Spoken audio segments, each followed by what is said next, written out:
What's good, everybody? Welcome back to Boompa World. The NBA Street Series as a whole is like the most nostalgic game series for me. So many memories growing up. I even still have the PSP NBA Street from when I borrowed it from my friend in 8th grade. My fault. Even though I loved NBA Street, me and my friends all had Xbox 360s.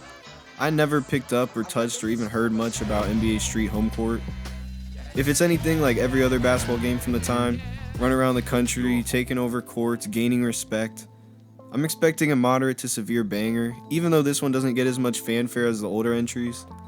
This was one of the last titles EA Sports released. They kind of dissolved like the next year. So let's see if this single player mode hits and see what NBA Street Home Court for the Xbox 360 has going for it. EA Sports big. The game has an intro cutscene of Melo talking and some behind the back passes and shit, with like a classy jazz vibe to the menu and setup. More so 2007 swag. It seems a lot more serious than the older ones. It's just trying a little hard. Today we are rooting for Boompa Jones, small forward who allegedly is comparable to Kobe. Rest in peace. I thought the character creation was hilarious. You could do like a face morph of your favorite players. White Shaq, but the cutscenes are different, all have the same energy. It's like, at first it's just Melo talking about his hometown and want to play me on Cloverdale, you wouldn't have a chance of winning. That's my court. So we start off picking up 2 scrubs and just get to playing, just like the old NBA Streets. And after we get like 3 wins against no names, Carmelo literally pulls up to the court and says he's impressed, challenges us to a game on his home court that he grew up on. And after a little cutscene, I mean, it's 0 to 100. Besides Melo, it's like a slow integration of NBA players, like starting me off against like Eddie Curry and Michael Finley, and I work my way up. I got my Sprite fit on, unlocked some Jordans, and moved up in the fucking world. I freaked out my dunk skill, which instantly put it to 100. I was like, why are we playing Melo already? Boompa Jones is coming up, that's why. He's different. When this game came out in like 2007, this is like the exact time when I would impersonate like all the NBA players on my Nerf hoop in the kitchen. I would be on the pantry door. I even used a microwave timer to make buzzer shots. I gotta say though, the game's colors are super drawn out and the graphics are a little bleh. The players also control a bit slower. Reminds me of NBA Live a little more. It's still fun, arcadey. But you can still get the hang of things and get combos, good flow, even though I'm kind of not as good as I am at the older ones. And game breakers are also in the game like any good NBA Street. The game breakers are different though. You have to like activate them at half court, do this little throw, and then like power them up with tricks to make it worth more points. But also you can do this double dunk thing in this game. It's stupid as hell, but I like it. And there's also this off your teammate's back dunk from the 3-point line, which is just crazy.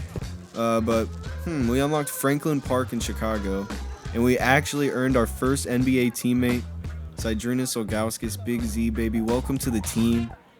Cavs Nation, baby. The game so far is a bit of an acquired taste. I'm trying to find some good bites. A lot of the pickup games have a caveat to them, like you can only dunk and play to 15, or you can only shoot game to 7, which had some variety, but like, how is this street ball? How are these legitimate pickup games if you don't even have to win by 2? And I also feel like there could have been so much more variety in the challenges. And also there's like chatter, but there's no goofy announcer. There's not really that much funny stuff, and it's super repetitive. But when it comes down to it, I'm still getting buckets, aggressively goaltending, just camping in the paint and dunking in dude's mouth. It's still NBA Street, but it's a little more sterile. I mean, I really enjoyed the gameplay loop, like with your single player team, building it up, almost like Pokemon. In this game though, getting them on your team is worse. You can't just pick them like right after you beat the team on like 3-on-3. You think you could pick whoever you want. But you actually only get to pick out of one of them, whoever's like the leader of the team. And it's just lame for no reason, but you have to go to this little recruiting section and pick them up. Welcome to the team, you're on the team, sir. And they also changed up the leveling system. It's like you don't just spend like your points on them. They actually level up with experience and gain attributes for stuff they do in the game. No microtransactions. After picking up pre-injury Andrew Bogut and beating famous what could have been YouTube video bait Brandon Roy, we unlocked Venice Beach in a new court. Out here at the beach, even though I had a cutscene about Rip Hamilton, and he said something about Pennsylvania. My vision was like, man, you know what? I'm gonna prove all these people wrong. So I was just like, huh. It was really weird. They just like randomly threw in these cutscenes that were supposed to be like motivational. and then they would actually have the story cutscene about what I was doing. But they threw me off at first, but they just would be throughout the game just randomly throwing me the same cutscene about Melo's favorite memory of growing up in street ball. He beat the big kid. It was cool seeing some WNBA GOATs too, like Diana Taurasi and Lisa Leslie's in this game. I remember them in backyard basketball too. But yeah, I'm going to dunk on them for equality. But yeah, the courts started kind of mixing together here. The Dirt Bowl in Lexington and the GOAT in New York. They kind of look the same. I still like the concept of using good players' childhood home courts. An inspirational story. This is where the legend was made. Some of the challenges were kind of random. Shots only match versus Emeka Okafor. And later I did a shots only match versus Ben Wallace. Like, come on. They never was fucking shooting 3-pointers in their whole career. It was a nice throwback though, seeing Mike Bibby before he did that weird shit. And everybody was just how you remember in 07. I had Joe Johnson and Gerald Wallace on my team for a long ass time. They felt unstoppable. There was a lot of different crossovers and they changed like the intensity of them by like how long you held and what buttons you were pressing. Same with dunking. The gameplay just still felt a bit slow though. Like this in 1.25 speed would probably be like fire. We entered our first tournament hosted by none other than Rip Hamilton. No face mask. We ran through the tournament in Ash Park, just a machine on all cylinders, and got a cutscene of someone giving us our flowers. Like, he was always good, but he's a lot better now. A lot better. Looked like he was well on his way towards putting his home court on the map. Appreciate it, I guess, but I'm gonna need more than just like a still of just a court of someone saying I'm doing good to be interesting. This is a boring ass story. This far into the game to actually unlock a second outfit, which was like 2 hours, which kind of annoyed me because they needed to have like a shop with like a bunch of shoes and stuff, and come on, that's so obvious. Any game like this needs a shop with a bunch of stupid stuff. More accessories, more drip to make me feel like a 2007 Dawn. But yeah, the soundtrack kind of goes hard. It's funky, a lot of old classics like some Jackson 5, but also still has some old rap like Biggie. They had the budget, I guess. I respect them. I feel like they always took the soundtrack seriously, even though this one isn't anything crazy. It still gave the game a distinct feel, like you were a side character in Uncle Drew or something. But yeah, a few hours into NBA Street Home Court, they loop the courts back over again and then again and again. Like, you just keep playing on the same courts in the story mode, which is lame as hell. He wasn't ready for that level of comp before, but he knew he was ready for the challenge on this trip.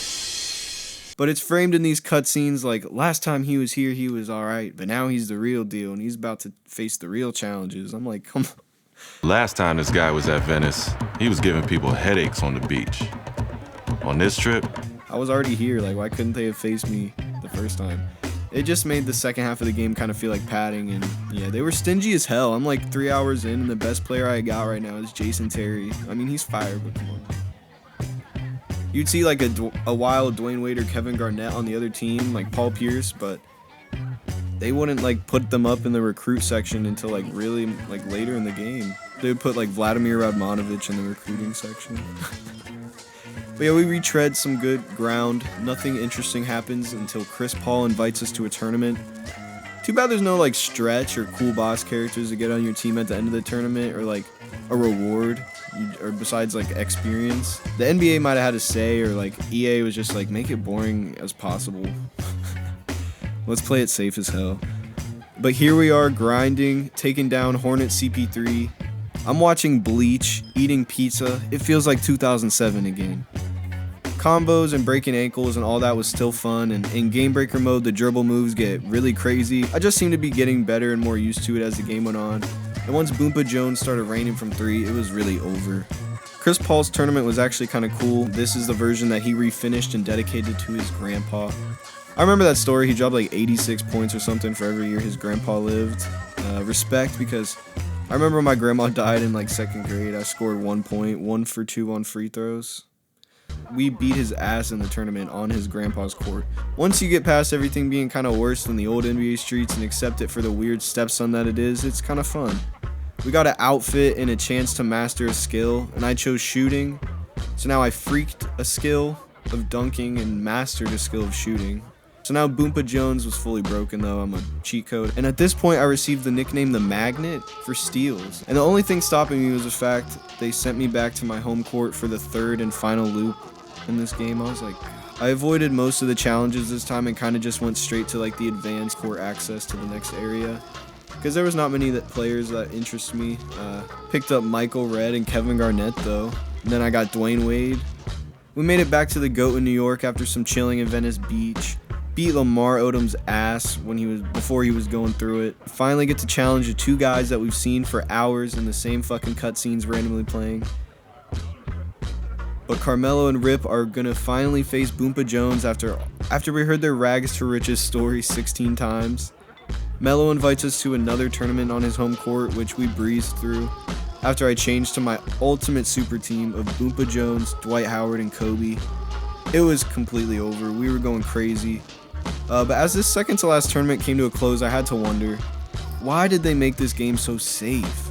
Not even any legends or like old players, like nothing throwbacks, like only Foot Locker ass Jordan and Sprite brand outfits and just shoes that came out in the past 3 years and from Jordan. So much less color than I want from an arcade sports game.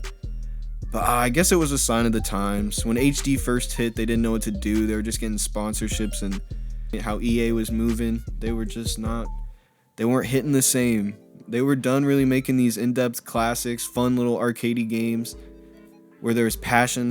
This wasn't the nail in the coffin or the reason that they closed down, but it's just missing that like classic feel.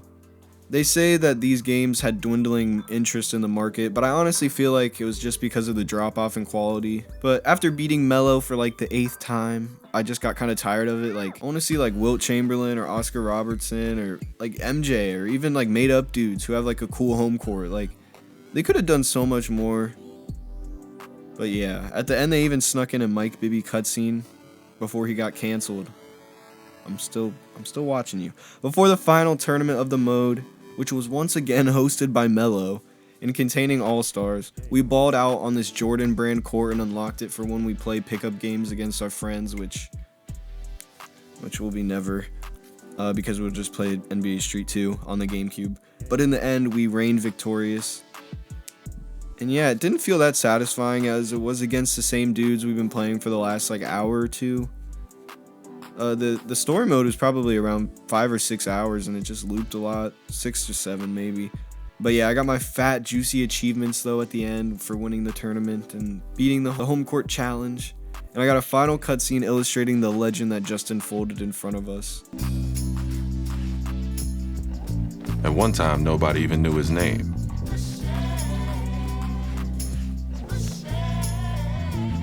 At one time, he wasn't even allowed on the court back home. A time when he was too young, too small. But today is a different story. The story was so lame though, even if it's not really needed. That's really it though. You can probably avoid this one, but at the same time respect it. I still felt a lot of nostalgia for the players from the time. Still had pretty addictive gameplay. It just ended up being a more generic, less fluid product than its predecessors, and I was expecting more. It lacked a little bit of soul, it lacked a little bit of ambition that made the other ones certified classics. But yeah, thanks for watching. I run the home court in this bitch. Carmelo took like at least 9 L's to me. Let's get it. Subscribe for more content. I think I might play like a movie tie-in game next or something on the OG Xbox, hopefully. Like a week or two from now. I want to post like every week or two. But I also want that new Pokemon game, so yeah. I don't know. I wish this game was more fun though, but it's still kind of fun in the end. But I'm disappointed because it could have been so much more. Unfortunately, it's probably the best NBA Street for 360 if that's all you have, but just play NBA Street 1 or 2. Have a good one, guys.